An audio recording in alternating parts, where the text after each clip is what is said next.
It's Ruthie here, coming to you from ZealAus Publishing in Rosebank House, which is a rather grand title that we've given the small area down in the basement where we do all of our technical stuff with the publishing. And I'm sitting in the area we officially use for meetings, although realistically we're using on the other side where the computers are. I might show you sometime this week because I've got a manuscript to print off. But we recently acquired a wingback chair, and I didn't want to waste it. So here I am, and this is going to be a story from my childhood called Dad and the Camera.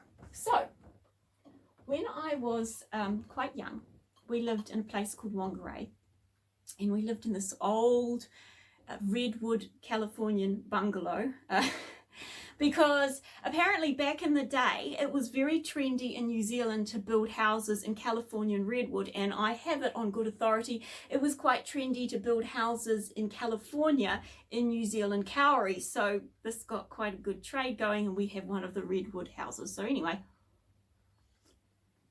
we lived across from the Anglican church and the Anglican hall, which was very convenient because about twice a year they would have the best garage sale or jumble sale in town, and you could get the most amazing things at this garage sale. So because we lived just across the road from it, we were in a brilliant position because we would get up really early and we'd be the first ones at the door, and there'd be this stack of people, and oh, it was very exciting. It was a very exciting day when the Anglican church held their giant garage sale. Anyway, this particular garage sale, my dad was super happy, my dad Ian, because he got a camera. He got a really cheap camera. He got some other bits and pieces. Oh, and what we would do, because our house was just across the road, is we would get our treasures and we would rush back and we would stick them on the porch of our house, and then we would rush back and get some more treasures. So anyway, this particular day, Dad was so busy with all his treasures, but his biggest favoritist, no, I don't think that's a word, his most favourite treasure was this camera. And he rushed back with his bag and he put it on the porch, and then he was rushing around getting his other treasures, and somehow he managed to leave this bag with bits and pieces, probably books. We were very big book collectors, and his camera outside the hall. And he was looking for his camera and he was hunting for his camera, and he realized he'd left his camera. He's like, oh no, I don't want to lose that camera. So he rushed back over the road, and he'd left his bag of books and whatnot and the camera sitting outside the hall.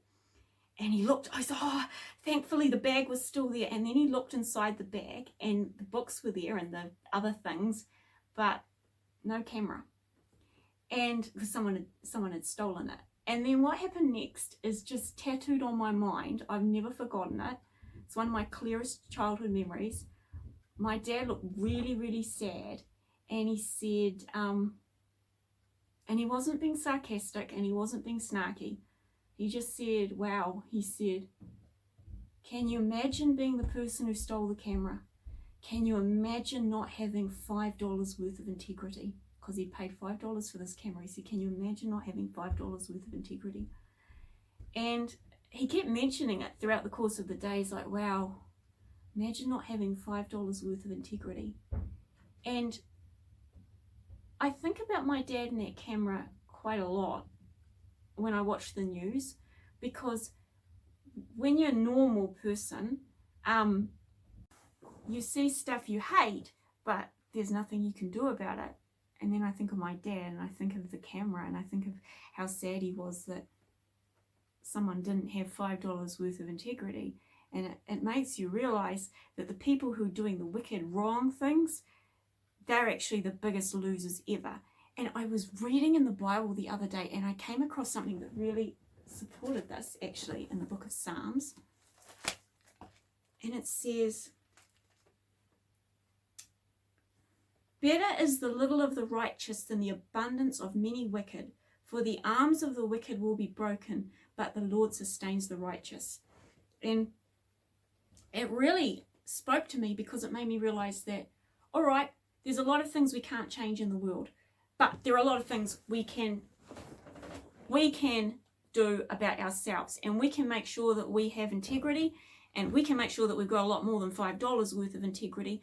And you know, a lot of it comes down to reading this book. This book is, you know, the Bible says that this book here is a light to our feet, and it really is, because integrity isn't really something you're innately born with. It's something you have to develop, and it's also something that you need a bit of help realizing what even it is, because there are people, and they want to be moral, but all this results in is they get on the wrong side of history, and they pick the wrong causes, and they start supporting very, very, very evil things.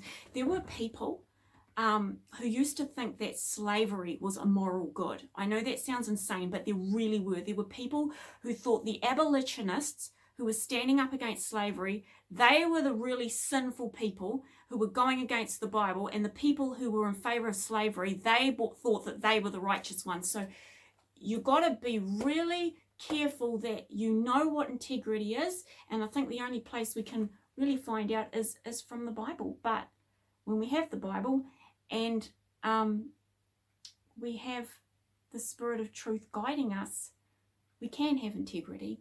And that's what I think about when I see the news and I see the stuff that upsets me. I think about my dad, and I think about the camera, and I think, well, I might not be able to change the world today, but I can make sure I've got at least $5 worth of integrity. In fact, I want quite a lot more integrity than that, because I think if we focus on having integrity today, maybe tomorrow we will be of use to God. Maybe we will be able to change the things we don't like. So that is my story of Dad and the camera. Thank you so much for listening. Have a lovely week. Bye-bye.